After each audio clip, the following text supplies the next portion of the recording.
Before Abuja existed, what was here? Let me explain to you what had happened before the known city of Abuja is. Everything you see today came from somewhere. Something was originally here. People who were different from what we know and what we see today was originally here.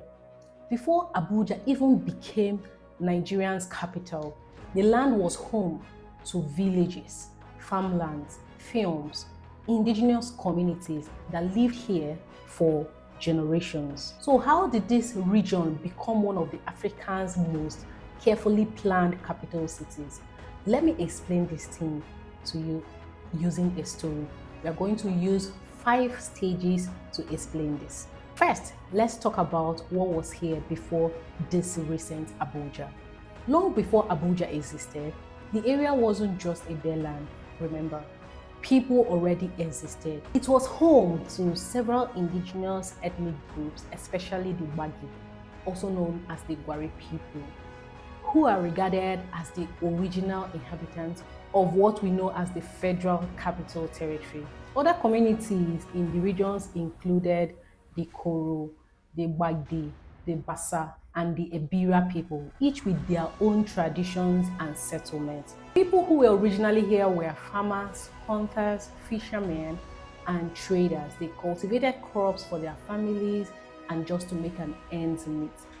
People lived in close-knitted communities surrounded by hills, streams, forests, and fertile land. Just paint a picture of the olden day settlement. That is how Abuja used to be before the glitz and glamour as we see it today.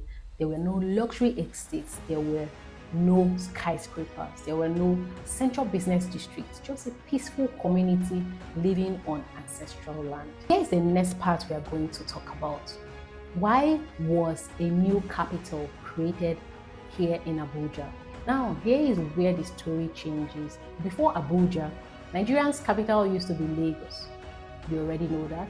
As Nigeria's population and economy grew, Lagos became overcrowded.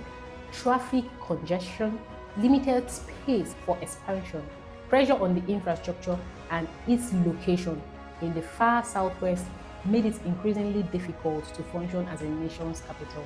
The federal government also wanted a more centrally located capital that could become a central place that represents what is known as Abuja, which is the giant of Africa.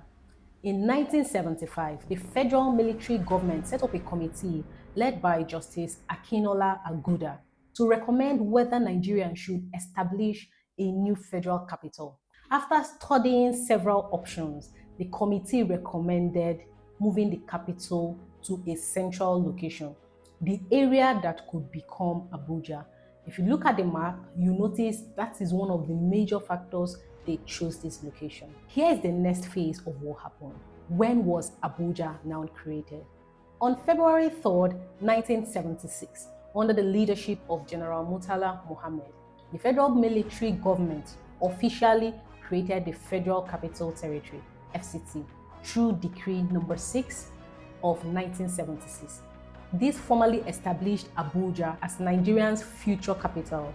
This also is seen in several research cases online.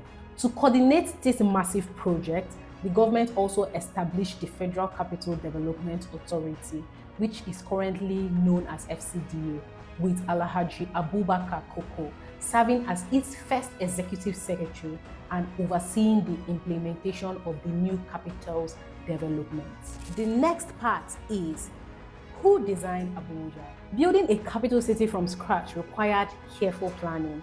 So in 1977, the FCDA commissioned an International Planning Associate, known as IPA, and they came together with American planning and architecture firm to prepare the Abuja Master Plan.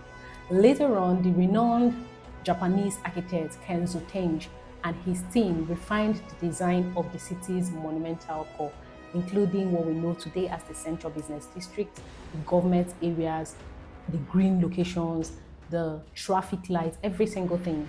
This was also included in the construction of roads, the bridges.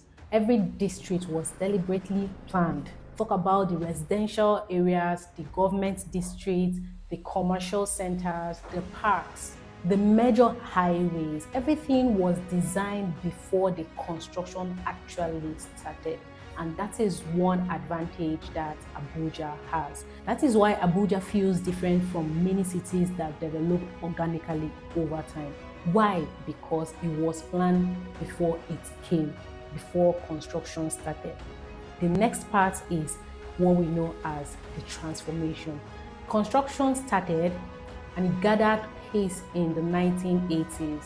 Roads were built. In fact, one of the top and the foremost construction company at the time were hired to come and build strong, lasting roads. Government offices were constructed with the quality materials. Residential districts began to emerge and the infrastructure expanded year after year, bearing in mind that there are phases and the development happened phase by phase. Finally, on the 12th of December 1991, Abuja officially replaced Lagos as Nigeria's capital city. Government institutions gradually relocated and many foreign embassies followed, helping transform Abuja into the administrative and diplomatic center of Nigeria. Since then, the development has exploded, the numbers has grown, and the new districts keep springing up. Estates, businesses, universities, and infrastructure, shaping the city into one of Africa's fastest growing capital. So the next time you've tried to invest in Abuja, or the next time you hear about Abuja, you now understand how it was created and how it came to be. This city didn't just happen by accident. It was carefully curated, imagined, and planned strategically, deliberately and patiently built over decades. Understanding Abuja's history helps you understand why it continues to attract certain investors today, because cities that are intentionally planned often continue to create new opportunities as they grow. If you are living in diaspora and you are wondering how to invest in Abuja real estate market, call us or send us a message using the numbers showing on your screen. We will help you and walk you through the processes on how you can invest based on your goal. You already know that people who run or own major businesses, major apartments, major estates, most of them are not based here in Nigeria, but people who understand that they can make the money wherever they are around the world and definitely invest it here, because here gives you value for your money. So call us today. If you've watched this video up to this very point and you enjoyed this story or this short history, hit the like button, subscribe, and follow us for more content like this.